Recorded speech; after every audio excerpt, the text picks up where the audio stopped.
Sustainability, Equality and Climate Action's website. So what we're going to do is, before we start, to let you know, as I'm sure many of you know, there is a series of events around COP26, the Conference of the Parties, the big climate conference happening in Glasgow, happening in the next 2 weeks, and there's a couple that are happening this week. We've got an event on community wealth building. Though we don't know that, it's kind of a new municipal, local based form of new economic development that can integrate, a more democratic, inclusive economy together with then issues around climate action. And then one on Thursday that I'm particularly looking forward to is the role of the university in the context of the planetary crisis. What should the responsibility of academics like me or institutions like the university be in the context of what we're experiencing around the climate and ecological crisis? And then another event that we're hosting here at the university is faith community responses, because they're often left off the agenda. Don't worry, we also have one on trade unions the following Wednesday. I just want to put it up. But also there's a youth event, isn't there, Teresa, happening in Belfast City Hall later on that afternoon. But please remember, just like a dog is not just for Christmas, climate is not just for COP. There's a real danger that all the media excitement around what's happening in the next 2 weeks, which is great, and so on, that suddenly our attention will move on afterwards, whereas particularly for those communities in the global south who are already suffering the impacts of the climate crisis, it isn't going to go away for them. So anyway, it's just an issue that we shouldn't deflect their attention for, what's going to happen after COP26. So I'd like to welcome you in terms of what this piece was. Myself and Sean were asked by the Department for Economy's Energy Division to write a think piece, kind of a provocative contribution to the big energy strategy. For those of you who don't know or who do know, that a major piece of what we're missing in Northern Ireland at the minute in terms of making action on climate and the green energy transition is one, we don't have an energy strategy. That's currently now being done. Our piece was a contribution to that. But also, it's something I want to come back to towards the end of my presentation, is we're lacking climate change legislation. We're the only part of the UK and perhaps Europe that lacks climate change legislation. Now, we didn't directly address this in our report, but I do think it's important as the context that I want to say a few words about. And here, this is my pet hobby horse, as some of you have heard me speak before, always been on about this, is we've had lots of declarations by politicians, by parliaments, by assemblies of climate and ecological emergencies. The Northern Ireland Assembly declared an emergency last February, just after the return of the devolved government. The Irish Parliament, the Dáil, declared one in May 2019, a week after the British Parliament. So in May 2019, the British Parliament declared a climate and ecological emergency. Not to be outdone, Belfast City Council in October 2019 declared an emergency. And at last count, in relation to some other work that I'm doing, we reckon about 80% of all local councils in the UK have declared emergencies. Then we say, so what? What has happened in terms of those rhetorical declarations and then citizens seeing nothing? If you're interested, I'd be more happy to talk to you another time about how, for me, the pandemic, that's what a real emergency looks like. The state moving, mobilising its resources, furloughing workers, finding PPE. Suddenly we find that Mrs. May was wrong. There is a magic money tree. That money can be found to do this, in the same way that money can always be found for war. Isn't always curious? It's always money for war and not for the NHS. So for me, there is an issue about what lessons can we learn from the pandemic in terms of state and indeed community responses that we can read across, and maybe we can talk about that in the context of what we can learn from these declarations and actions during the pandemic. I'm going to thank the Energy Division for the opportunity. It's been certainly an interesting experience for me as an academic to write something that's so policy relevant, and you realise the very narrow parameters in which the policy space operates. It doesn't have the same degree of freedom that we have in the academy. So that for me was an interesting lesson. It was almost like very laid down tram lines about what's possible, and it's within what's sometimes called the Overton Window. Some of you may have heard of this. And for me, it's a terrible shame that the capacity for imagination and transformative change in the policy sphere is quite so narrowly circumscribed, which may lead some to believe that the system is not fit for purpose for the types of radical transformative change we may need in the years ahead. And it's already out of date. Most of the research, as Sean will talk about in a moment, we conducted in 2020 and early 2021, and like lots of academic pieces of work, it's already, time has moved on. You know, particularly in terms of the space we're now in as societies, not just because of COP, but my sense is, and others may disagree, is that in the media, there's much more of a discussion now around nobody's really a climate denier, although we still sadly have a few of those floating about this place. To me, my big fear is that nobody's denying that climate is a reality in terms of the changes, but climate delay is now the new strategy. So it's not climate denial, where we're denying the reality of anthropogenic, human-caused climate and ecological issues, but now it's all about delay, it's complicated, we're going to have to kick the can down the road, and so on. And I think that's a big danger now as well, in terms of the longer we wait, it's going to be more costly, and we're going to lose some of the advantages of first mover status in terms of getting in now and early. So that's the piece of work I'm going to talk about today. And we're going to divide it into three. We're going to talk about what is a just transition. As Sean will point out, many people don't realise it has its roots in the trade union movement in the 1970s. And therefore it's important to acknowledge the role that trade unions have had in terms of socially destructive industries, certainly in America, like the atomic industry. In our case, as Sean will point out, most of the research on a just transition has to do with fossil fuel extraction, coal, oil and gas.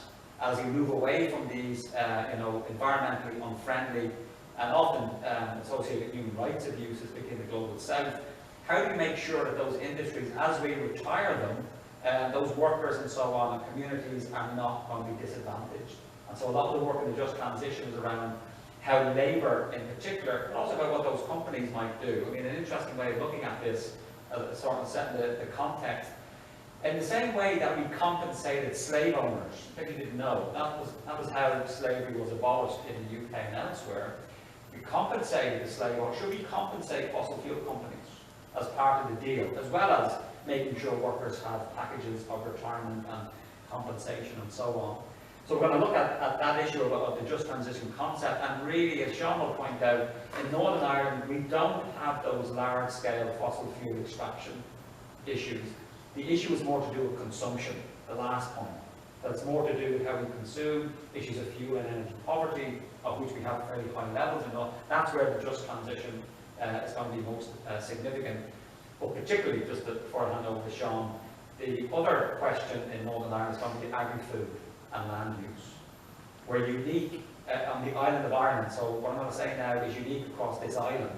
That in the context of the rest of Europe, the real challenge of the energy transition and how we decarbonise our economies on the island of Ireland will be around, well, certainly down south we've got a big question about data centres and how much energy and water they consume, but it's going to be in agriculture and land use.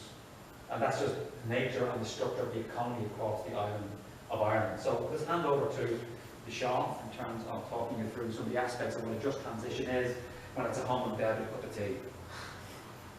Thank you, John. So we said there's three major parts of the report, and the first two then I touch on. So you're looking at a definition of the just transition, what is it, and then specifically how does that apply to the north. And then secondly, is this a profile of the energy consumption sort of usage within the north, and also the profile of employment shares, looking at where is the most vulnerable employment based on carbon intensity of their work and so on in those sectors. So we'll get on to that in a wee minute. So as I say, defining the just transition to a more decarbonised world or to a cleaner world seems to be inevitable. It's underway, but whether that is just or not is the question. In the north, as John was saying, that the history of just transition, within different countries around the world has been based on oil and gas and coal extraction and production industries. We don't have those industries in the north. So you'll see here in this graph on the left-hand side, it's produced by the UN Renewable Energy Sustainability Division, and you're looking at the definitions of a just transition, right? Because it involves energy, because it involves work throughout the economy, it therefore necessarily means an economic transformation, okay? Because you can't sort of decarbonise your energy source, you can't rapidly change sort of profiles of employment without automatically having a major economic impact. But on your bottom right hand side of that quadrant, you're looking at how have just transition experiences been rolled out. So people who research this look at a just transition as economic transformation, not only moving away from ecologically unsustainable industries, but doing so in a way that democratises the economy, makes it fairer, and so on, okay?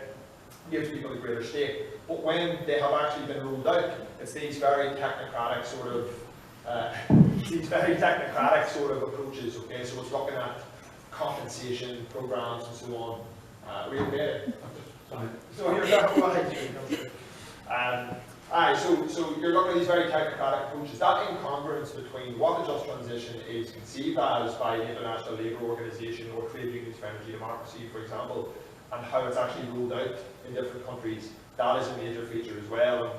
And as John said, in our sort of feature, in our work with the Department of the Economy, we've routinely sort of made the point that this needs to be transformation, because we don't have oil and gas production industries here, but we do have highly unsustainable energy consuming industries. If you want to change them, will not necessarily involve significant economic change, but increasingly we were pushed towards, okay, well, just give us a few policies that sort of do this, that, the other, and so on.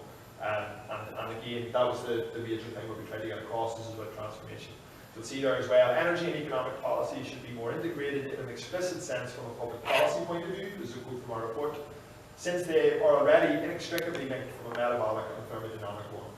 Okay, so as Steve Keen, the Green economist, said, energy, or capital without energy is a sculpture, and labour without energy is a corpse. Energy feeds the entire economy.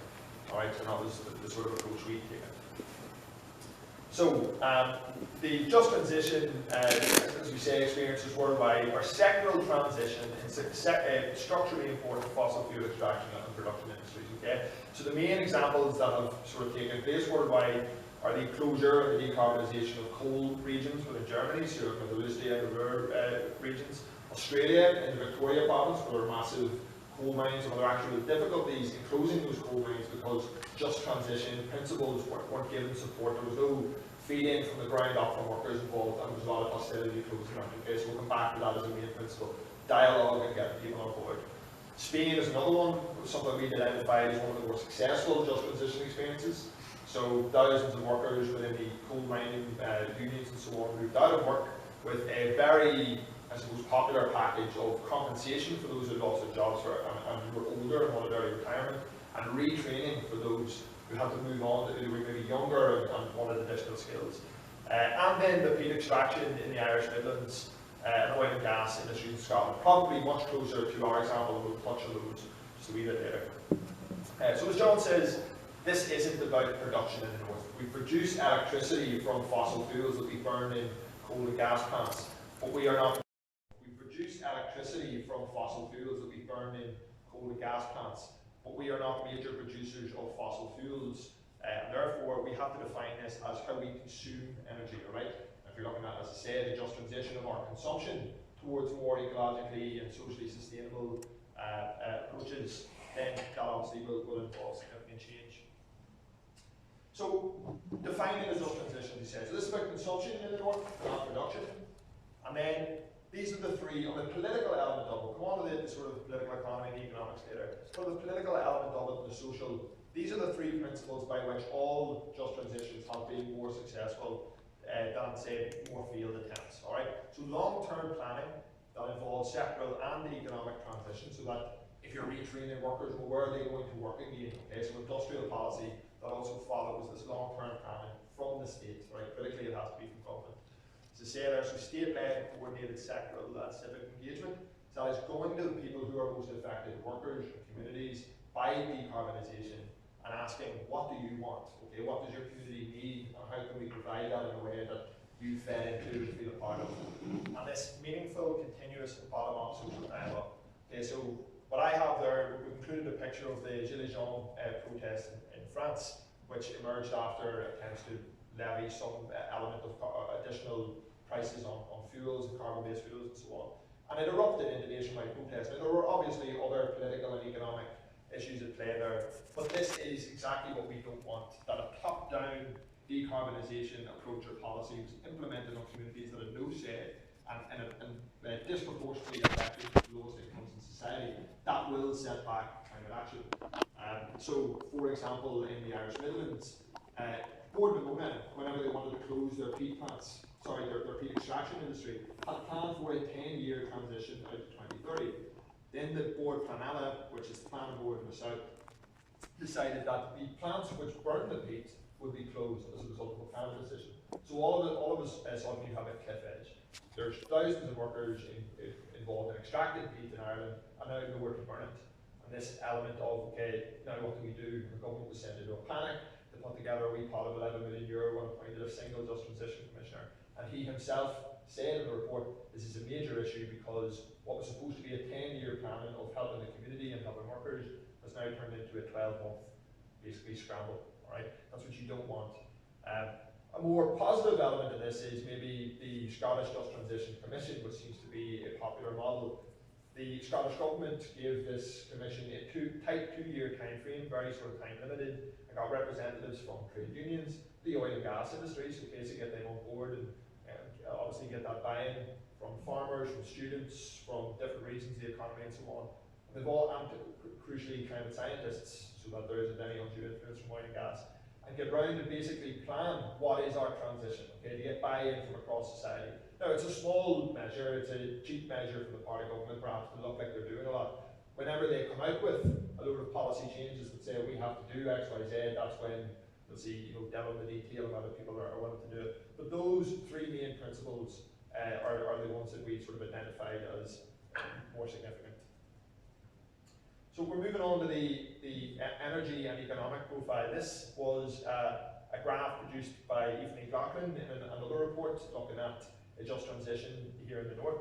And because there was significant data gaps in what we were looking at, okay, the ONS and a lot of the sort of British departments have nationwide or data about emissions and energy consumption, material consumption, and employment, but they weren't able to break that down for us in the north. So we've had to come at it from a few different ways, and IFA had come at it from a few different ways. So what you're looking here is the total CO2 emissions per capita, right, by region. These are the council regions. And then industrial, commercial, and agricultural emissions per capita. That's taking land use out of it. That's the three sort of main economic aspects. Now you're already getting an idea of where the major emissions are coming from across the north. You're looking at obviously Mid-Ulster with significant heavy manufacturing and agri-foods production and so on. And then Fermanagh and Oma sort of district area there where there's plenty of agriculture and so on. Okay? It's a wee bit more nuanced than this, but this was a very, very helpful graphic representation of where you're looking at, where the area is most vulnerable. So, the energy and the economy-wide transition. The current energy policy, the main thrust of the energy policy of the executive at the moment in decarbonisation terms has been to move from oil to natural gas through the rollout of natural gas infrastructure across the region, but then moving that into renewable fuels that can use that infrastructure, i.e. hydrogen and biomethane. And there's already some economic opportunities developing around that. You see them here. So the skills developing in Mid and East Antrim, industry leadership with the hydrogen buses for the Right Bus initiative, and also significant research that's taking place across universities in the north. Now, an example of this is where there is Energia, a wind farm in County Antrim, which produces hydrogen through obviously the process of electrolysis. And the hydrogen that is extracted from these wind turbines is then used to power a small number, I think 3 or 4, of hydrogen-powered buses in Belfast. The only carbon used in that is the carbon used to transport it by lorry from the turbines to the buses. This is the type of economic opportunities that exist, and this is something that we'd also like to highlight, is that there are vulnerabilities, of course, in decarbonising, but there are also significant opportunities for more skills and more meaningful work, and that's why our focus was on this take an economy-wide approach that obviously looks at the structure of the economy, the regional imbalances that are already there, and so on. And finally, as John had mentioned, all of this needs, before we get into the nitty-gritty, all of this needs legislative signals. There is no that there's an energy strategy coming out at the minute, which is itself a wee bit deconstructed from existing economic policy, which is a wee bit all over the place. I suppose it's a feature of our devolutionary setup. And then no climate change act or sectoral targets or 5-year targets about how you're going to achieve this, so that industry has a signal to be able to do this.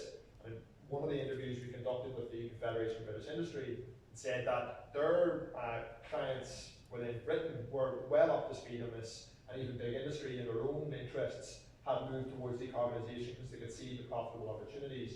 They said in the north that was just not the case. There was an illiteracy to an extent amongst the business community even. So where they're missing out on things that are even beneficial to them. All right, so I suppose I'll move on. As I said, there's data gaps and so on, and this is the approach that we sort of took later on. Okay, so the employment, taking a UK-wide picture about employment vulnerability. So 1 in 5 workers their jobs will be significantly affected by any just transition. So that's 6.3 million in total, with 3 million, I suppose, in lower demand, requiring upskilling to move to different types of work, and 3 million in higher demand, where there are, I suppose, opportunities for that. But crucially, 80% of existing jobs, this report from the Grantham Institute estimated, would not be significantly affected. That does not mean that structurally important industries and the economy in general wouldn't be significantly affected. But in employment terms, this is isolated in a few key industries, and that's even more so here in the north. So loads of figures and loads of data, but as I say, we don't have the data that we need in the north to be able to paint a picture of the carbon intensity per worker. What we do have, for example, this graph represents the South Ireland that we put together, where the employment shares in the north and the south are almost identical by sector, okay, across transport and agriculture, and also the emission shares are very similar. Between the north and Britain, that isn't the case. So for example, agriculture produces about 27% of emissions from the north. That's only 10% in Britain, where industry and transport and so on, and domestic emissions are the main source. So this gives us an idea of where the major emissions per sector are coming from in the north. I'll bring your attention to the right-hand side, some of those major figures. You're looking at, crucially, agriculture, you're looking at water supply, sewage waste management and so on, construction, and electricity, gas, steam and air conditioning supply. Transport is also included there, all right? Now, there is an element here of, I suppose, figures telling stories that don't exist. Transport emissions do not come from transport workers, they come from all of us as we use transport and energy throughout society. But there's still a vulnerability there because it's based on carbon-based fuels. The major takeaway here is agriculture and forestry, but typically agriculture and land use that's associated with that. The most carbon-intensive industry in the north by some measure. Again, this was also from the Grantham Institute. Now, this is the graph representing where some of the major vulnerabilities and then in-demand opportunities might be for sectoral employment. Again, this is a UK-wide picture, so the agriculture sectors we just showed on the last slide there would be significantly different in the north. But construction and manufacturing, you're seeing that is big opportunities for retrofitting, for new technologies, and getting in front of that, as we pointed out there, by way of hydrogen and so on. All right, again, taking another look at this, where construction is a main theme here, we're trying to really get that across. You're looking at 60% of jobs within the building and construction sector would be affected by greening and decarbonisation, and 30% of them would require new skills. So that's where the vulnerability is.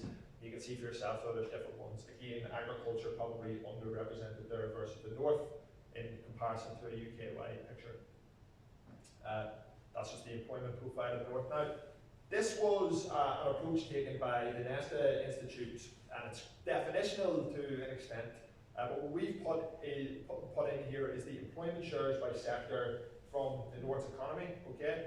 Now, leaders, you're sort of looking at this in that these are jobs that have a role in the climate, in the decarbonisation process, and jobs that are currently, that's what the sort of the matrix is looking at, jobs that are currently higher or lower carbon in their intensity. So leaders are those jobs that absolutely have a future in a greener economy and are currently low carbon.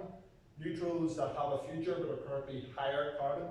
Laggards have basically no future. These are the more vulnerable sectors of the economy and are extremely high carbon presently. But followers, very important, high carbon presently, but also have significant opportunities in a future in a greener economy.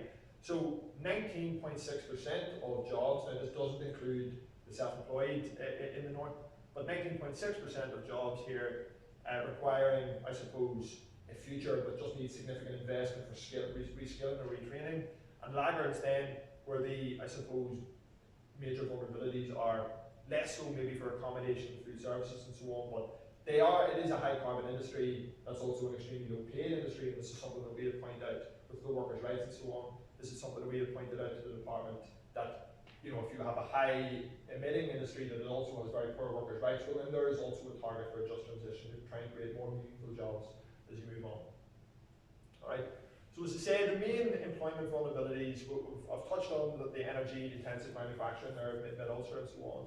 Agriculture, which John will talk about in greater detail.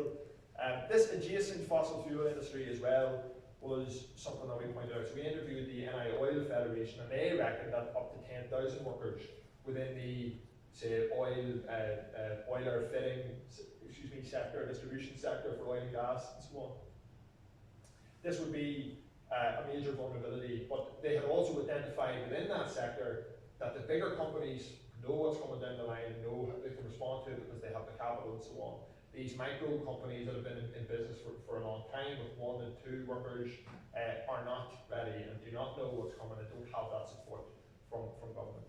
Now we focused in just on this first point here as a major example of what a just transition could be in the north. So in Kilroot power plant in County Antrim, it was bought over by a Czech energy giant and has been shifting, or is now shifting from coal-powered electricity, right, that goes onto our electricity grid, to gas-powered electricity.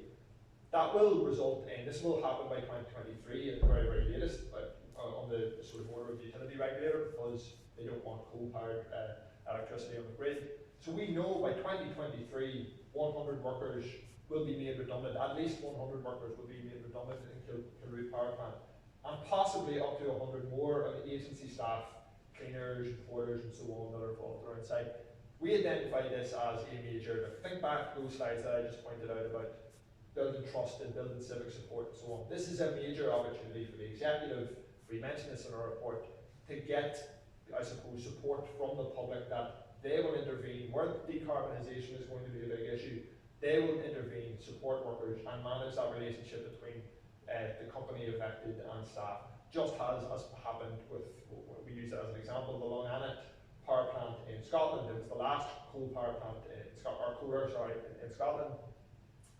And several hundred workers were made redundant within 3 months because of the intervention of government, local governments, their retraining, PACE, they call it the retraining sort of initiative on the part of government, and involving trade unions specifically, crucially, and the company. 96% of those workers were back to work within 6 months after they closed it. This is an opportunity for the executive to gain that support and gain trust in a just transition, so that when it comes down the line for more sectoral and structural change, that there isn't a massive distrust. Right, so drilling in again on the construction sector, very crudely, this 60% figure that we looked at on that graph previously, so there's 30% requiring skills in greater demand, 30% of skills possibly in less demand. So that means that applying that to the construction sector and that sector profile as we had up a few slides ago, this means 35 up to and around 35,100 people in the construction sector in the north. That's where they currently work, and 21,000 of those workers will be affected, and probably more because of self-employed workers that weren't going to have plenty of tradesmen or obviously self-employed. Again, a crude element, we're just trying to paint a picture here, given data deficiencies of the major sort of focus of where this should be. All right. So last slide for me. So these are some of just touching some of those examples I gave about Long Annet and the Scottish Just Transition Commission and so on. These are some of the major skills and retraining policies that had emerged that seemed to be more successful and that we had sort of recommended to the Department of the Economy. So this policy blend of retraining opportunities and early retirement compensation at firm and sector level seems to be very popular and effective. So we sort of teased that idea out with the trade union representatives that we interviewed in Kilroot, and they had said this is probably something that there were plenty of young workers at the plant with a career ahead of them, that could be retrained and moved elsewhere. There are also older guys that have been a very male workforce, but had older guys that have been there maybe 20, 30 years, and maybe their time is up, and that compensation element would suit for them. But again, this is feeding from unions what would work for them, and they said this is good. So that we recommended that. So coordinated labour market activation policies. This has to go side by side with the first one. So if you need to retrain people, well, where are they going, and how does the state support them throughout that period? Does the state fund that education? Should it be the company, given that they've produced obviously significant profits for the company throughout their labour there? That type of thing. Okay, so I think there's the employment service under the Department of Communities that works with sort of social protection, social welfare in the north. It isn't up to scratch for what it maybe needs to be doing. And this labour market activation, active intervention from the state to put people to work, to find jobs that they want to do, is crucial. Then part of that is the retraining element of it, the further education and technical courses. Should the state be creating, should the executive be creating bespoke training courses into which workers can go who maybe feel a bit of vulnerability or where there is sectoral shifts? And we have found that was quite successful. And at the same, again, some of these agriculture, construction, manufacturing sectors are maybe the most at risk, and where these retraining opportunities are more applicable.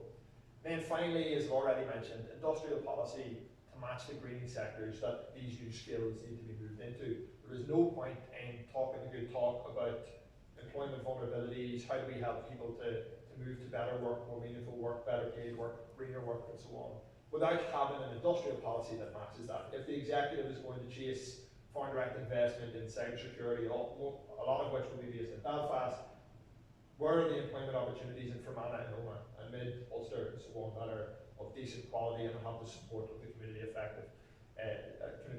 So that goes part and parcel of all this. An economy-wide look, and then obviously looking at the minutiae by sector and by firm where it's particularly important. Right, I'll hand over to John. That's great, thank you, Sean. Just to segue into the last part of the report is to see that the transition has to be a state-coordinated effort. And again, we did make reference to in the report about how the response to the pandemic in terms of that, we are now living in the age of the big state. You can say even the Conservative Party accept that. It's actually quite popular amongst the population as well.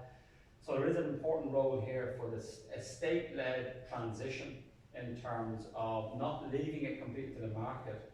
Though having said that, in terms of the Conservatives, just as an aside, the UK net zero carbon strategy is largely around giving people small grants to help them get heat pumps, for example, which again doesn't go with some of the impetus that we would see as necessary in terms of state coordinated. For example, you can see now in a moment the installation of housing in Northern Ireland would be a major opportunity given the greenhouse gas emission profile, never mind the fuel poverty people are in. So, as I said, mentioned at the beginning, and I've just said there, we don't have those large-scale fossil fuel extraction. You have, for example, in Germany. Germany set up a whole coal exit commission to go around looking at Eastern Germany. There's an interesting issue in terms of the part of the success of the neo-fascist party, Alternative for Deutschland, is its defense of fossil fuel extraction in Eastern Germany. So there's not just a climate, political economy issue, there's also deep issues of politics going on here. So from here, there is the importance of seeing a state-led transition. There are some lessons about the oil to gas. I mean, to put it provocatively, we need to move off the heroin of oil to the methadone of gas before we get to the clean green energy at the end. So often gas is presented as a bridging fuel. Oil is an extremely, it's not as bad as coal. Or lignite coal is perhaps the worst form of fossil fuel in terms of producing and burning it for electricity. So you move from coal to oil to gas to low carbon energy. And certainly myself, I wouldn't be in favour of seeing nuclear as part of that mix. But that is an issue that's obviously a moot question amongst policymakers. And that oil to gas experience, particularly say for example, extending the gas network to the west of the province, and that's been incentivised and is hardwired into government planning, because it's a statutory duty, for example, that new builds now would have to be ready for gas. And you could say that was probably a good policy 10, 15 years ago, but why would we be locking in carbon?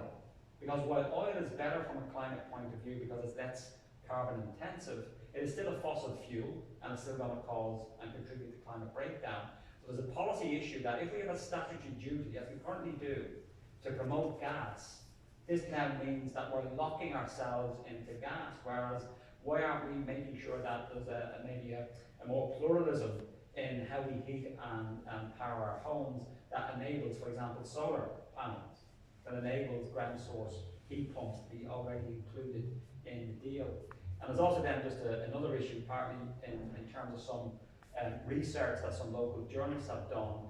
Those who have benefited the most as the gas network has been extended to the west of the province have not been households. They've been a small collection of very energy intensive businesses and large scale manufacturers. So there's an issue of how, is that a good value for money, public money, return on the extension of the gas network to the west when it's actually not benefiting a lot of households. So there is an issue that again is often left off the public debate about the energy transition, that it's often seen as how do we take a quantum of carbon energy produced from coal, oil and gas, how do we replace that with clean, green and renewable energy? And I think that's the wrong way of looking at this issue. It's about saying where does energy conservation, efficiency and reduction come into this? The cheapest energy is the energy you don't use. The most carbon friendly energy is the energy you don't use. And we see less effort being put into reducing our energy consumption and more about this issue of how do we keep the lights on is often the framing. So if we were to close down our coal, oil and gas plants, the framing often is, oh, what's going to keep the lights on? And that is an issue in terms of making sure we have a managed transition away from fossil fuel. But actually what we're missing is how much of the proposed new green energy, for example, do we actually need? When actually we could save that energy by actually having more focus on energy efficiency, energy reduction, energy conservation. And there is an issue in terms of the regional imbalance in terms of transportation. If you live in Belfast and the greater Belfast area, you're pretty served okay. I wouldn't say brilliantly in comparison to other UK or Irish cities, but we're pretty okay. The glider system, yes, we have the Antrim Road or the Shore Road issue. How could we even begin to see that this should be judged on a transport planning basis and not be affected by our local sectarian politics, but it is as it is. But Belfast is pretty okay in serving public transportation. But if you live in a rural area of Northern Ireland, it isn't so well served. So there's a regional balance in terms of the provision of low carbon forms of transportation for our citizens. And I do think the issue of fuel poverty. Now the figures are contested partly because of our oil dependence. In case you didn't know, the two features of local space heating, how we heat our homes in Northern Ireland, which again is unique on the island of Ireland and indeed unique in the context of Europe, is that we have some of the most badly insulated houses, certainly in the UK, if not the Western world. And also we have an over-dependence on oil for space heating. And many of you, perhaps if you've been in student accommodation, certainly in the Holy Lands and elsewhere, houses of multiple occupancy, you often find that badly insulated, they're also dependent upon oil, which leads then to damp, leads then to mold, and so on, respiratory problems. So we have major problems with the housing stock, and also with our oil dependence. And we do need to start looking at retrofitting at scale, because we could address, if you were to go on to the Department for Communities website, and you were to search for fuel poverty, it'll tell you a figure of 42%. What that means is, by its calculations, 42% of households in Northern Ireland are in fuel poverty. What does that mean? It means you're spending more than 10% of your income just to keep yourself warm. Now, I think those figures are probably out of date, that the real figure, because of the volatility of oil, because obviously, fuel poverty depends upon how much energy how much you're paying for your oil, and oil is quite a volatile commodity, it can go up and down quite significantly. It's probably in around maybe 25 to 30%, but even that is a disgrace. So whether it's 42% is bad enough, but even if it's just 25%, that means a quarter of households in Northern Ireland, particularly now when the weather's getting cold, have to make that awful decision, particularly if they're a single mum or they're a single pensioner, they're the two most vulnerable categories here, have to make that awful decision, do I eat or do I eat? And I think if we address the fuel poverty challenge, this will increase, I think, the social buy-in, the support for climate action, where it's not seen in this negative way. It's not seen, for example, to use a local case of the way in which Sammy Wilson, well-known MP here, who, in his own view, his own record, he thinks that the transition to a low-carbon green economy will mean that we're going to be eating insect burgers. You know, that kind of presentation, and rather than saying this is the energy transition, this is going to keep people warm, give them more money in their pocket, that will increase the local multiplier effect, because in case you don't know, this is kind of regional economics 101. People on low income spend everything that they have. It's the rich and the affluent who save, and when you save, you're taking money out of the economy. So if people on low income are living in fuel poverty, removing them from fuel poverty means we increase what's called the local multiplier effect. We're seeing more money circulate in the local economy, our local economy is benefiting and being more resilient. And of course the other obvious issue is that this is going to be a job creator.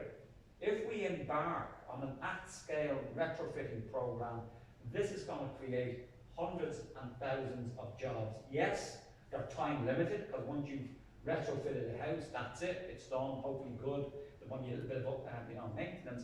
But I think as we come out of the pandemic, and we begin to see that people are unemployed who perhaps don't even realise it yet as they come off furlough and so on, here is a policy that reduces carbon, takes people out of fuel poverty, provides job. What's not to like? You know, and I'm amazed that our local politicians in the run-up to an election aren't all over this.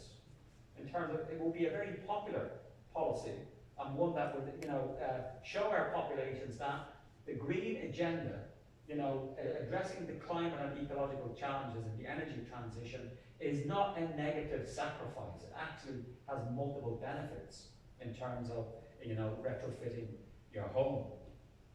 And therefore I do think that that fuel poverty piece, which probably most people wouldn't think of as part of the climate agenda, but it's all about hydrogen and renewables and having a plant-based diet and, you know, not flying as much and so on, all those are important. This is about a mundane, bread and butter issue that I think will be quite popular in terms of getting people to avoid what Sean put up at the beginning, to avoid the gilets jaunes, to avoid a popular backlash, where people are saying, well, if you impose a carbon tax on me, which is what they're now doing down south, this is what happened in France, where ordinary people said, hold on a minute, I'm already suffering, I'm already on low income, now you're heaping another tax on me. I think this is a more, you know, legitimate way of getting people behind the energy transition. And some work that we did in the Belfast Climate Commission that I co-chair, so we did a net zero carbon roadmap for the city. And the bit I would draw your attention to, I don't know whether you can see it very clearly, is the bits in white. This is emissions from the domestic housing sector. So the figure on the left is from 2020, it's around 40%. Well, we estimate it's going to increase to 50%. So if you are concerned about the city's carbon emissions, that's where you should put your efforts. And again, it just underscores the importance of housing retrofit, what's called fabric first. So before we even get the ground source heat pumps or solar panels for people's houses or district heating and so on, make sure that the house is thermally efficient, that we're not spending more energy and money than we need to.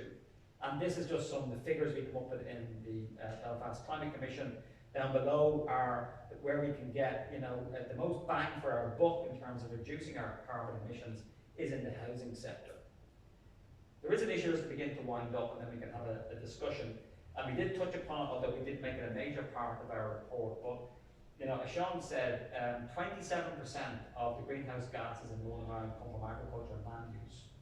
According to the Committee on Climate Change, the UK government, you know, premier think tank, an independent body advising on this, in Northern Ireland, agriculture and land use is a net emitter of carbon. In other parts of Europe and the UK, it's a net absorber of carbon. And that's because of the nature and the structure of our regional agricultural economy. We have intensive agriculture, partly based on, for those who are from this part of the world, we're good at growing grass. So the beef and dairy industry are based upon the fact that we have a very good climate for growing grass, and therefore we have intensive beef and dairy industry.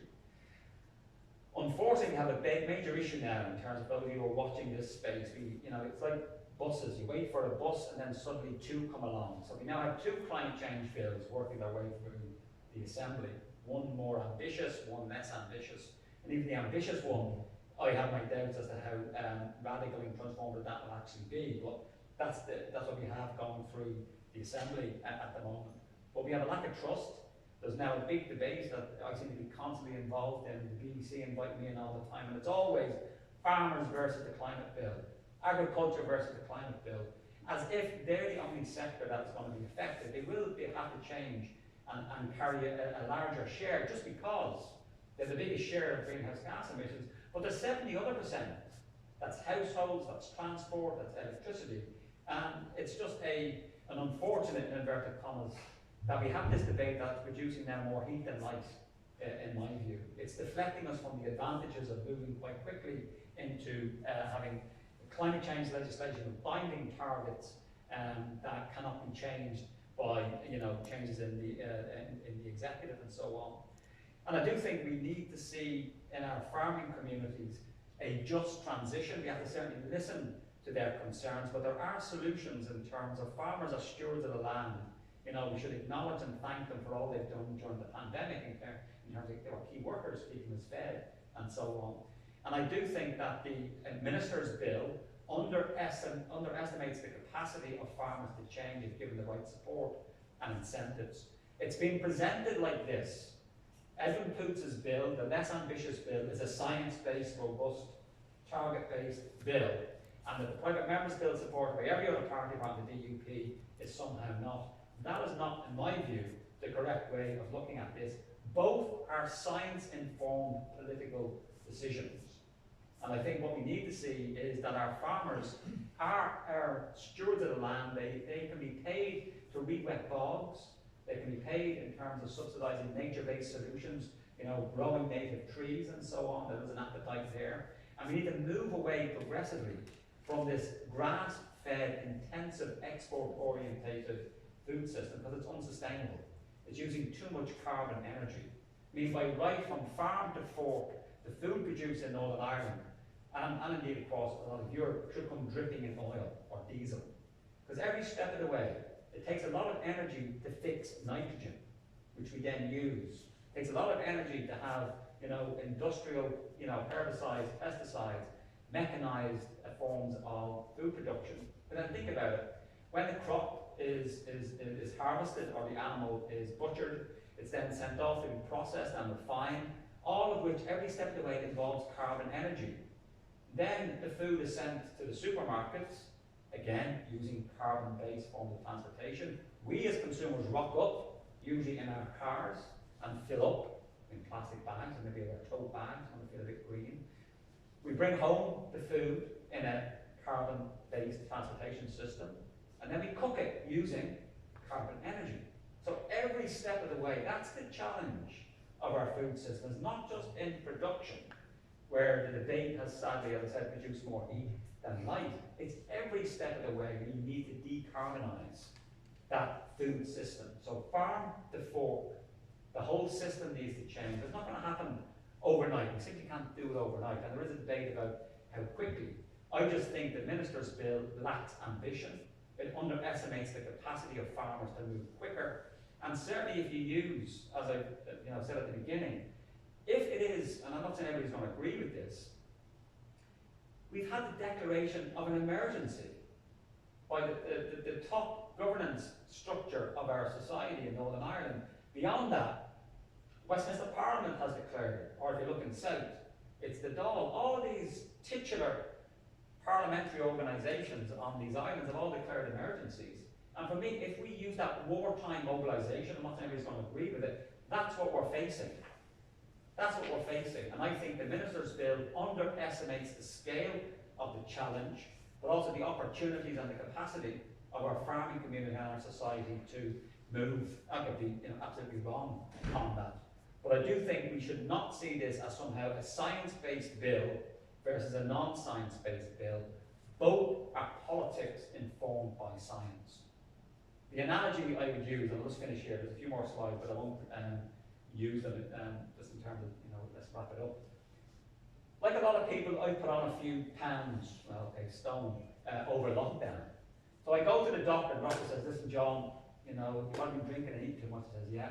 He says, I'm going to give you 2 plans to lose weight.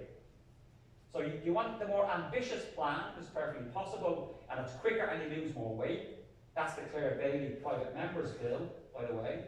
Or do you want to lose less weight and take you longer? Now, what's the difference? It's not science. The doctor is using our medical knowledge to say it is possible for you to choose either one. The difference is will. Is the will and the motivation. And I think that's what's lacking in the minister's bill, is that will and motivation.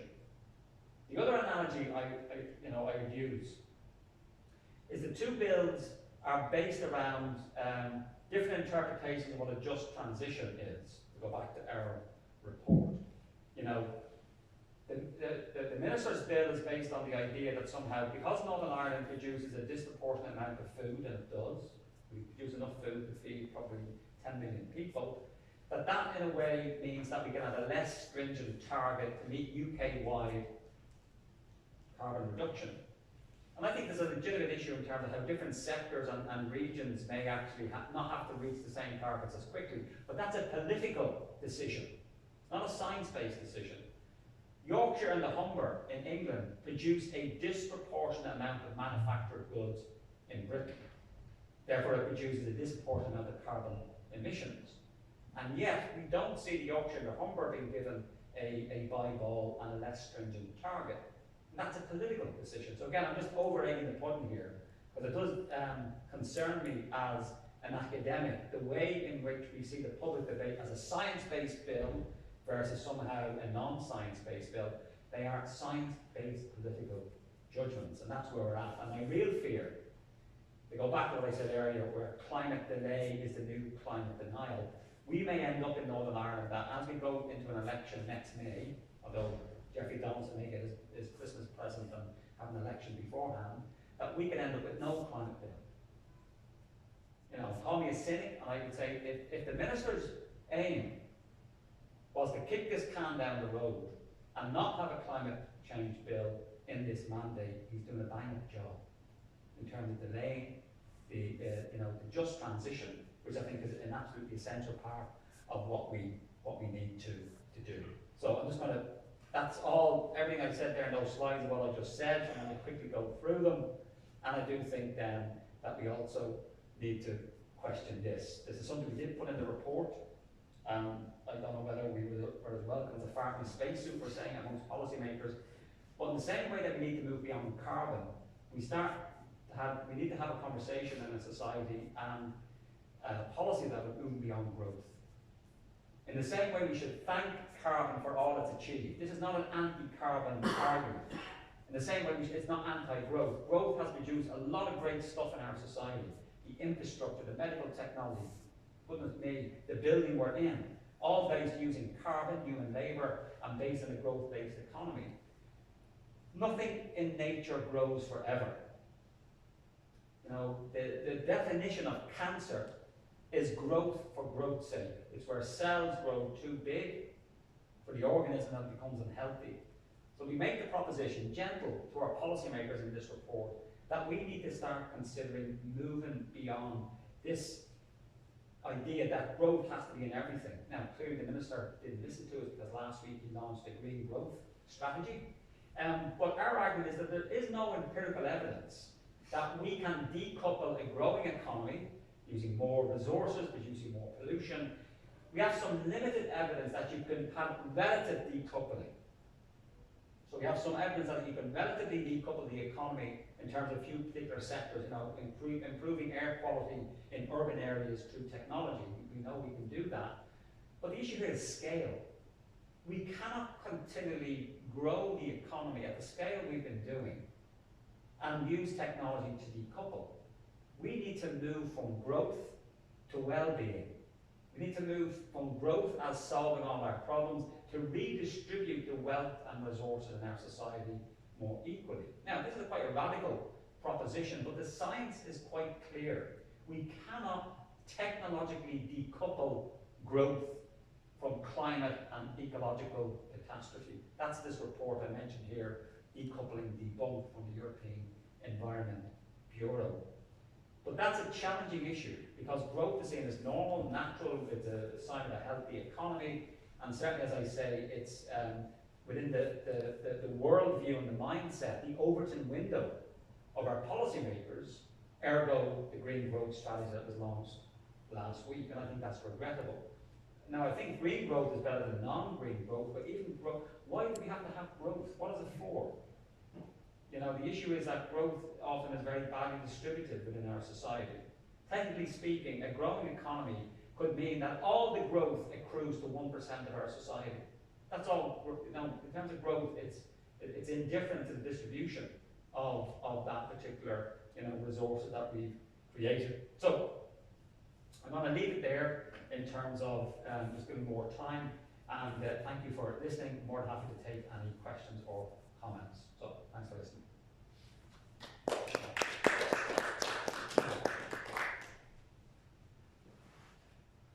Can we take silence to equal happiness?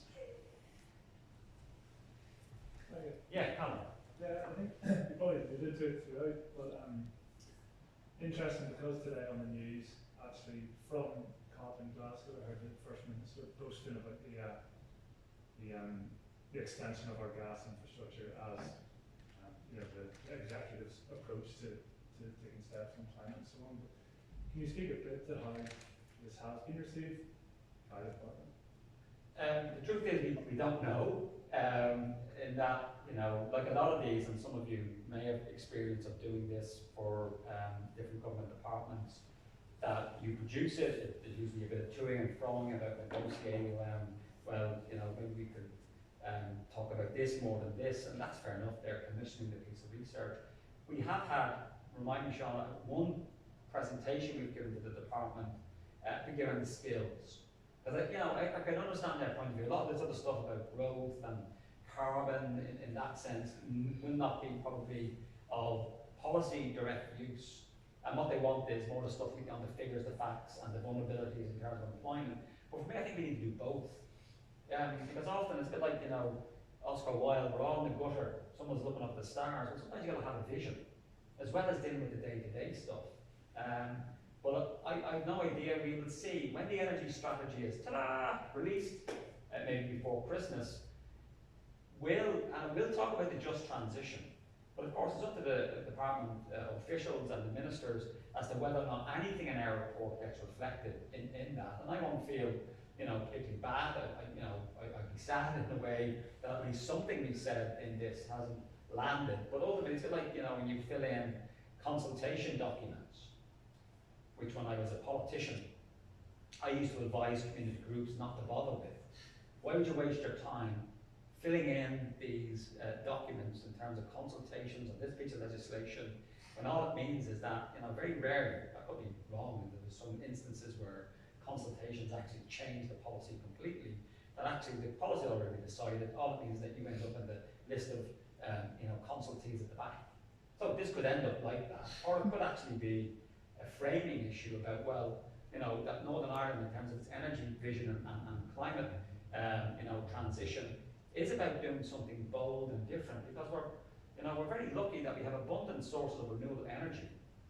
You know, in terms of wind, Sean mentioned we do have a comparative advantage in hydrogen, but it is regrettable that kind of rhetoric of we're great because we now are extending the gas network.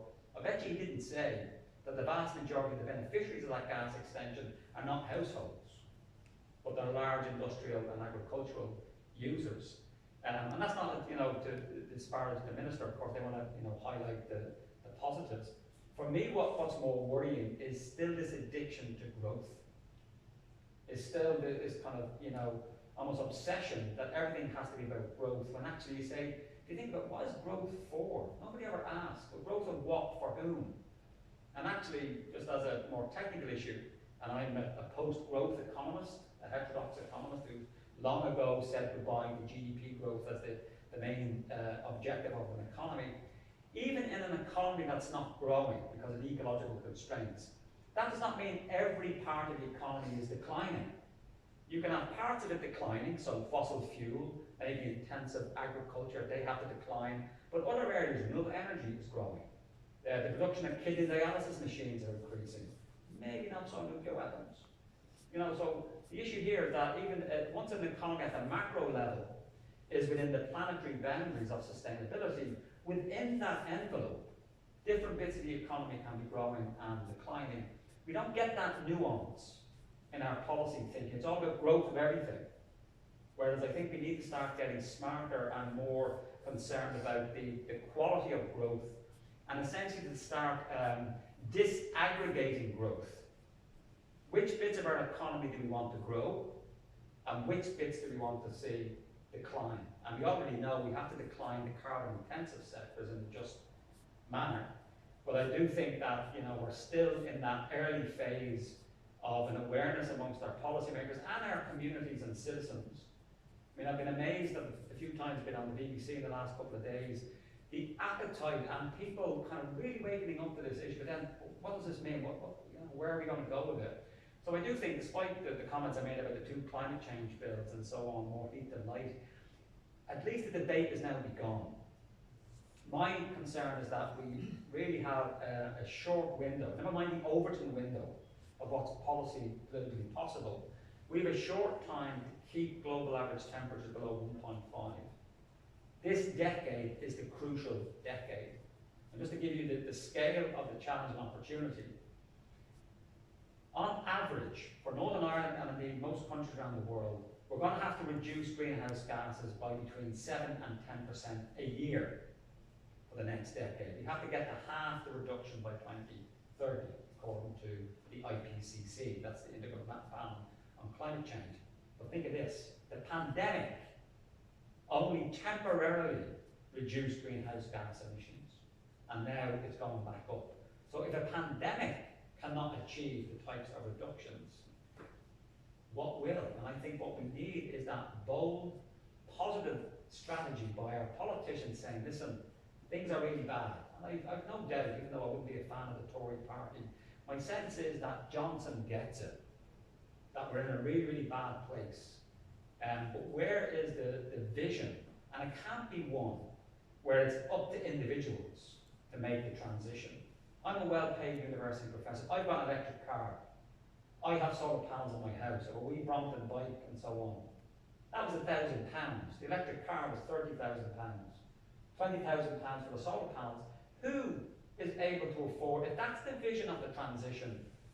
It ain't going to happen. This has to be in the same kind of spirit of the construction of the welfare state in Britain. You know, state-provided housing. So why not state-provided retrofitting of housing? State employment of workers to retrofit the houses. State as providing a job guarantee for workers that need work and so on. It's that big, bold vision, I think, is what we need, but we're not there yet. And I think too often, when it gets down to this issue of one sector like farming versus the climate, or God forbid, if we stray into the debate about tons of carbon and so on, people are turned off. The bottom line, this vision is necessary. We have to make this transition if we want a livable, habitable planet for us and our kids and grandkids in years ahead. That is incontrovertible. We've got to make sure it's just, and that the poorest in our society are the ones who benefit the most. The affluent like me, we can afford our own, you know, green transition. That is not possible for working class people, and particularly the majority in society. Now, none of that, by the way, is in the report. That was just a part of Ewan's speech on behalf of me. So thank you for your question, Paul.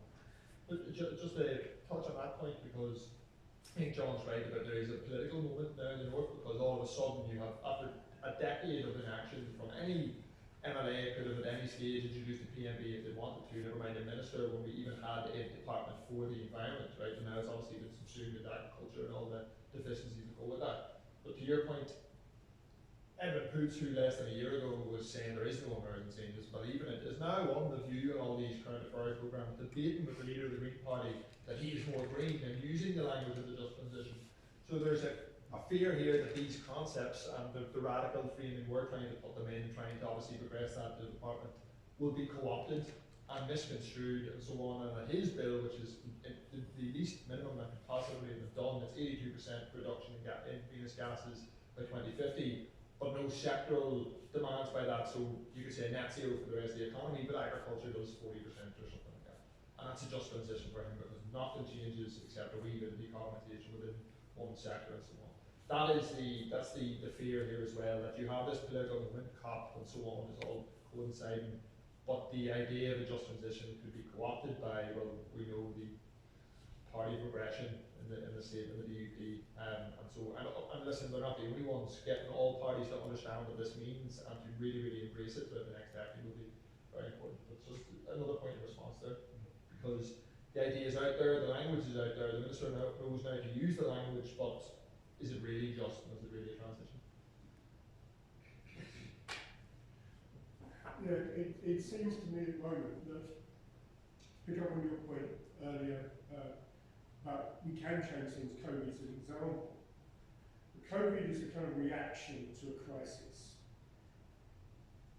And it seems it's a short-term reaction without what you're saying about the long-term vision, about the blue sky thinking, about what the opportunities are created by this crisis. Now, 18 months or so ago, there was a lot of stuff in columnists and so forth about how this was resetting our society. As soon as we start to move through it, it's like, let's get the society, get the cars selling, get everything going again. And it seems to me that without that big vision about where we want to get to, and I agree with you entirely about that concern about it, the new policy or the strategic document being a green growth, was that we're just shifting parameters. We're shifting away from fossil fuels. We're going to shift into other forms of energy production, but we're going to carry on as the same. And for me, that includes the things like the injustices and the inequalities that go through to it. You gave a number of examples about different societies around that have gone through some forms of energy transition. I noticed you didn't make the example of the English coal industry or the British coal industry, which was exactly what we don't do as a transition. It's basically just turn it down, everybody left to think. And I'm very sceptical about the quality of responses here. The question is how we actually get politicians to actually react to it. Things are coming out now, people say, because of COP. What's it going to be like in a year's time? Is there any move that's going to go on? I was looking through that green growth document earlier, and it was saying that over the last, I think it was the last 10 years, UK cuts have gone down 40-odd%, Northern Ireland was 18%. We're already long way behind other parts of the UK and Ireland. We haven't got a climate act, we haven't got a strategy, we haven't got a policy, we haven't got any major initiatives coming up. And I suppose the question coming in is, have you got any optimism that we're actually going to do anything with this? It's great having these ideas, but I know from working with policymakers that getting those things to shift is very difficult. Yeah, I am not optimistic, but I am hopeful, and let me explain the difference. I mean, part of my criticism of the whole techno fix, green growth, is it's very optimistic that somehow it's all going to work out. It's almost like the Irish equivalent of, it's going to be grand, it'll be grand. Now there's no agency involved in that. There's no issue of fixing the other issues in our society. It's what I would call a biofueling the Hummer solution. So we're going to move from an inequality producing capitalism that's based on carbon to an inequality producing capitalism based on green energy. So we're going to leave everything, it's the status quo. And you're right, I mean, there was a lot of optimism, and I've even spoken at panels and supported petitions of building back better. This idea is going to be a great reset in terms of as we come out of the pandemic, we're going to lay down the foundations for a clean, green economy. It is true that the pandemic, I think for a lot of people, revealed some of the structural inequalities in our society, albeit temporarily. It's like that old saying that it's only when the tide goes out you know who's naked. You know, we realise that a key worker is not a well-paid professor. I could be furloughed at home and so on. It's somebody in retail, it's our farming community, it's somebody in our hospitals, often in the most precarious and lowest paid jobs, often very gendered and often overly disproportionately represented by, you know, being black and ethnic minority communities. And you'd like to think that that lesson has not been lost. I mean, I could be cynical and say very quickly, we're back to Strictly Come Dancing, we have a £100 voucher now in the high street, it's all back to the way things were. Now, I think that return to that status quo ante, you know, return to the way things were, that's a very common conservative view of resilience. You know, you bounce back to where you were before, rather than what we need now is really quite radical transformation. And it's not just about the green economy, it's not just about decarbonising electricity, it is about addressing the deep structural inequalities in our society. It is about, now we did ourselves discuss the Margaret Thatcher solution to, you know, how do we transition, but we thought maybe that would be too much to put in the report. But it's true, if you want an example of the ultimate unjust transition, there it is. Of simply leaving communities unemployed, and there's, you know, what also we didn't have at the time to go into the report, but I think the example of the closure of the coal mines in England is the deep cultural and social scarring that goes on. It's not just about losing your income. You know, it is, you know, best way of describing it, if you see that beautiful film with the wonderful late Pete Postlewaite, Brassed Off. It's, you know, it's about the story of a coal mining community going through that process. It's the culture. We're losing senses of social solidarity and identity, even within those fossil fuels. And that's a big challenge in the just transition. How would you manage that? How can you make sure a former coal mining community, because we need to move away from that coal, can maintain its sources of social capital and solidarity and so on? So for me, I'm not optimistic because of this thinking is dominant in our society, it's in the media, that we're going to find a technological solution to all of these things, and I'm not a Luddite, because we're using electricity from Kilroot Power Station and we're using technology. But really, this technological focus means we're not addressing the social injustices. It's a continuation of business as usual. My sense is, and I can't speak on behalf of the department and the officials we engaged with, because we never really got into these discussions, you know, we have raised them in the report. But I do think there is this kind of Overton window, these tram lines laid down of what is possible to change. And it would lead you to think that our current political system and policy-making system isn't broke. It's just not up to the task. It's not ready for the type of transformation. Because as I say, for me, the model is wartime mobilization, and the pandemic was an example of that. Large state action, responses of solidarity by communities. Yes, there were, you know, some examples of bad behavior, and we got anti-vaxxers and so on, and maybe parts of the early lockdown will be seen as the great toilet roll famine, you know, when people were scrambling, you know, to go and get toilet rolls. But by and large, for high levels of social solidarity, people understood we wear masks and so on, not to protect ourselves, but to protect others and so forth. But I do think that's ebbing away as we get back up in terms of the way things were. And so for me, the only issue I have is the likes of Greta Thunberg. It's Extinction Rebellion, it's the young people striking, it's non-violent civil disobedience. You know, maybe that is our last best hope of getting our politicians to say, match the rhetoric.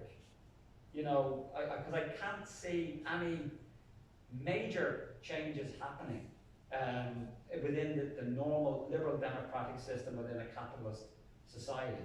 I think we have to move beyond, I think, liberal democracy, because I don't think it's up to the task. That does not mean authoritarianism. It means more democracy, more citizens' assemblies, cascading democracy down to local communities. Even the energy transition piece. Are we going to just say the energy transition is moving from private corporate-owned fossil fuel to private corporate-owned renewable energy? The technology is there, particularly on some of the renewable energy technologies, to democratize the energy means of production. You can tell a bit of a Marxist, can't you? You can read your Marx, means of production. The energy means of production can be democratized. You can't do it with nuclear. One of the reasons why I don't like nuclear power apart from the dangers and so on inherent in it. But distributed renewable energy, it is possible for ordinary communities, particularly farming communities. So here's another, if you like, benefit for our farming communities of groups of farmers coming together. So rather than grow grass for beef and dairy, they've now set up a wind farm that they can own and control and sell and enjoy. And we're not seeing any of that kind of vision of this is a great opportunity to fix so many issues in our society, particularly, as I say, around the potential of decentralising and democratising energy. There's nothing in the department's brief that they're against community energy, but it's so difficult. You need lots of legal, capital and so on. Where's the state doing what they do in Germany, for example, where there's a lot more community-owned energy? Partly because of the cheap availability of credit and distributed regional banks. So the whole finance piece here about where the finance is going to come from. But for me, we need that big vision, as I'm suggesting. But policymakers are looking at the little issue, and nobody's keeping an eye on this. So that's why I'm not optimistic, but I'm only hopeful because of, I can see the mobilization of citizens who are demanding much better. And I think we're going to need more of that. Not just elections or writing to your MP and councillor, important as that is, but I'm talking about non-violent direct action, disruptive innovations to demand better. Because the first duty of any state, any government, is to protect its people. Our states around the world are failing to protect us. That's why I just mentioned, and I'm really off on a rant now, completely off topic. Two cases really bring this out. One in Australia, where school children in Australia brought, I don't think it wasn't the federal government, but it was one of the state governments to court for failure to protect. In other words, the state government, particularly in Western Australia, is investing a lot in coal mines. And these young people said that's going to threaten our future. And the court found in their favour. Now the state government is appealing. The other one is in the Netherlands, the Urgenda case, where again citizens brought a class action against the Dutch government that said its targets that it set for the climate and its support for fossil fuels went against its duty of protecting its citizens from rising sea levels and climate breakdown. And I expect to see a lot more of that legal activism in the years ahead, because I think will complement the more, as I said, non-violent civil disobedience, that street mobilisation we've seen prior to the pandemic was really building up a head of steam. And so, which is why I encourage you to come along this Saturday. There's going to be a big climate change march in Belfast, and it's going to be simultaneously across in Glasgow, Dublin, London. So I think I'm beginning from this august building outside here at 12 o'clock, or if you want to go to St Anne's Square in Belfast. That's the type. So yes, it's great we're listening and we're talking here in the academy, and we should, but we're going to have to, make our voices heard as well. None of this, I hasten to add, is endorsed by the department. This is just me giving you my view. But thanks for your question. Any other? Yes. First of all, I would love to thank you so much for your wonderful speech and very great insights. My question is referring to the consumption. So, as individuals, how can we raise this call across society to be much better in our sustainability as a core value in our consumption? And I will make just two events now. One is Halloween and pumpkins. So how much carbon has been used to do the pumpkins? After that, maybe a million of them are thrown, not as a food, but as just a fun. 60 days, after 60 days, we will have maybe millions of trees being cut for Christmas.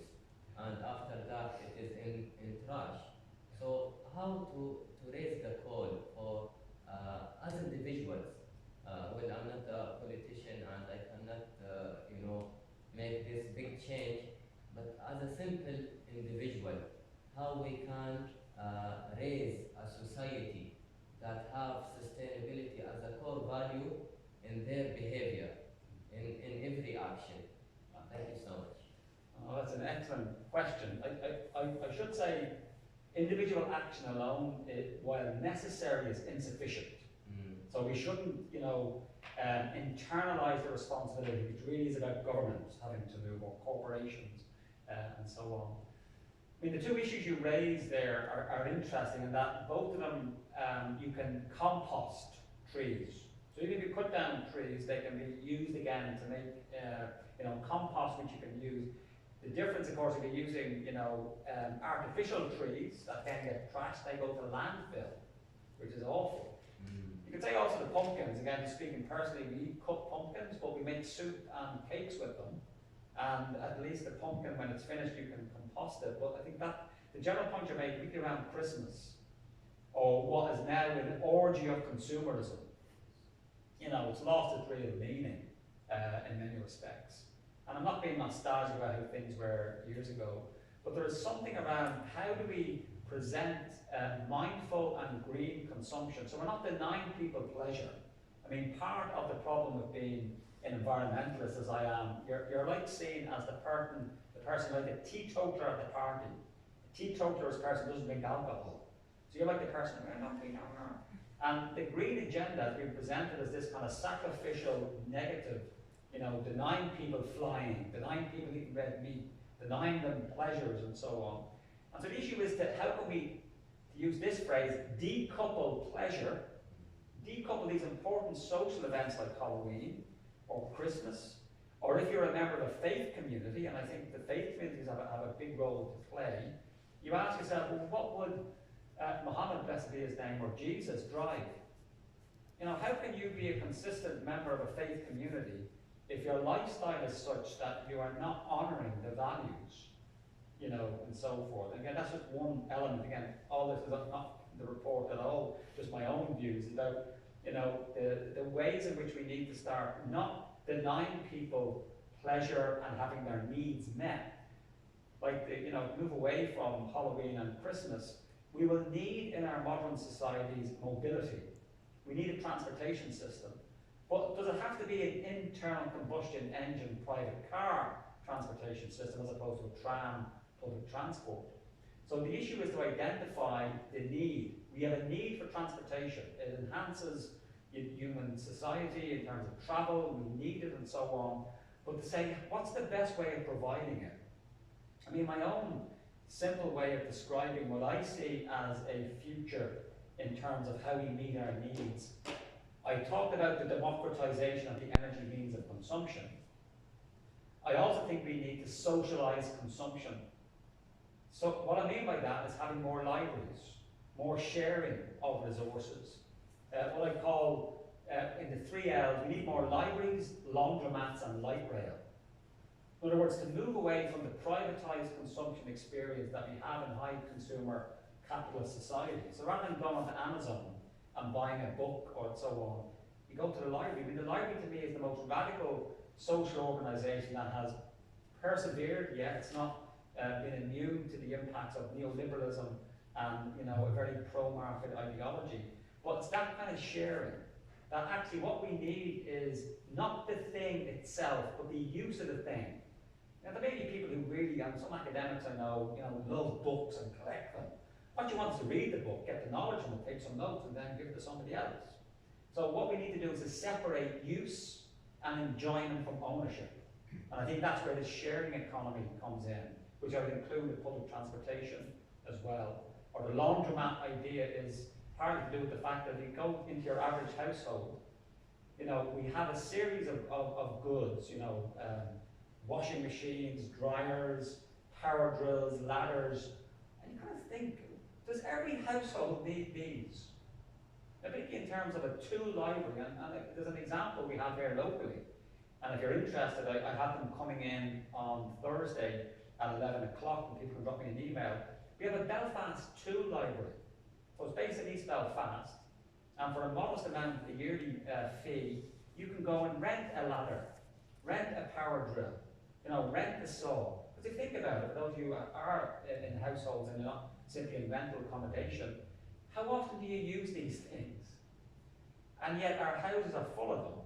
Whereas it's that kind of, to me it's not a planned economy, it's just a sensible way of having our needs met. So for me, it is about absolutely meeting the needs, particularly in terms of pleasure, because just on a sociological, cultural dimension, the green agenda is seen as sacrificial.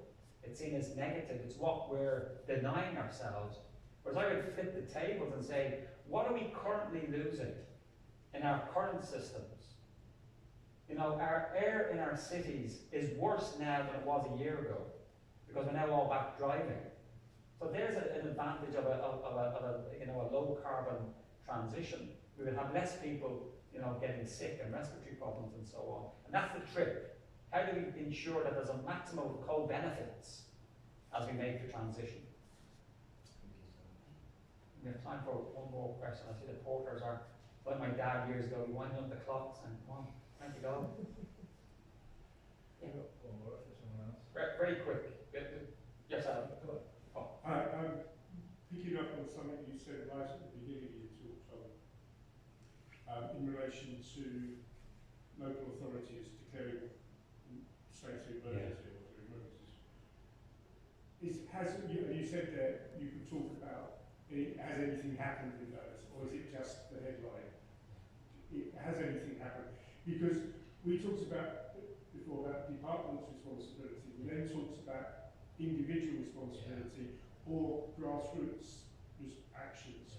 But there's also that level which are much more localised at local authorities. You know, that you could hope that maybe they would do some pushing upwards as well and try some. Has anything happened? There has, and again, shameless plug that Sean and I will be giving a separate talk on Monday on another piece of research we've done on looking across local climate action at the local level. And indeed, if you want to come along to the meeting tomorrow night on community wealth building, it's a kind of a municipal socialist or social democratic way of trying to retool the local economy, which is about that leadership at that meso level, not the micro level of the individual or the macro level of the state. And I think there's a lot more to be done, because actually it's going to be cities that I think are going to be the real leaders globally on this, not nation states, but cities. Particularly cities with elected mayors with ambition, like City Cannes, and you know there is a 100 what's it called, the Rockefeller Foundation, I think it is, with 100 resilient cities and so on. And I think there's a lot to be said around, the cities are where most people live. Over half the human population now live in cities, and I think it's at that city level and local governments, because people can connect with that local democracy, and particularly if you attach it to more inclusive ways of including citizens, because you know, and I'm not being critical, or hopefully not unduly critical of our policymakers and our politicians, but we all have to become more carbon and climate literate. This is a new area, and I think at the local level we need to be engaging local communities, and local governments can do that. Of course, in Northern Ireland we have much less powers than an English council and so on. But for me, if you're interested, either tomorrow night, community wealth building, or next Monday, we can, you know, talk about particular examples of really pioneering, leading councils, for example, who have issued climate bonds. In some English councils, they've now recognised the scale of the challenge, and they want to provide cheap finance for people, and to be able to put, you know, weatherise their house and so on. And they're using the analogy often of the wartime bond issue. And that's quite exciting and interesting. And also it's about, at that local level, you can have different experiments. What works in one area may not work in another, and how can they mutually learn? Callum, take us home. I guess mine is more, I guess, a comment than a question, but I wonder if it is anything that you thought about the process of putting the report together, and it's drawn on what Sean said at the start, and you can't separate energy from the economy, and what you said yourself about energy democracy and the potential for distributed energy, and surely then Ireland and the North is almost the perfect place to try out some of these more radical ideas, precisely because we don't have the carbon-based fossil fuel energy production here, and we need then to think in more heterodox terms about the economy and how to use land, and particularly around agriculture and creation of new jobs and so on. And also addressing the disparities between rural and urban. For me, the last comment I'll leave you with is that I think everything we've presented here, and a lot of the discussion, is of a better future. You know, we should be having this sense that a green, low carbon, climate resilient economy It's like getting a postcard from a beautiful seaside destination. There's all the multiple benefits, rather than this kind of grudging or often very science-based approach to it. It doesn't appeal to people's hearts. It's the narrative, the story. You know, it's as Machiavelli said, you know, that well-known green Machiavelli, who said, make no small vision. They have no power to stir the soul. I'm not saying the bold vision of getting people enthusiastic that to switch from Machiavelli to you know, wonderful Scottish novelist Alistair Gray, and I'm going to paraphrase him, this is the last comment I make. We should be transitioning as if we're in the earlier stages of building a better society. That's what we need. And that, I'm more than happy to write that speech for any politician that cares to take it. But listen, thank you so much for coming along today. As I say, you can fill your boots. There's going to be a day every week of COP in terms of events here at the university. You're more than welcome to come along. But thanks for listening. Thank you so much.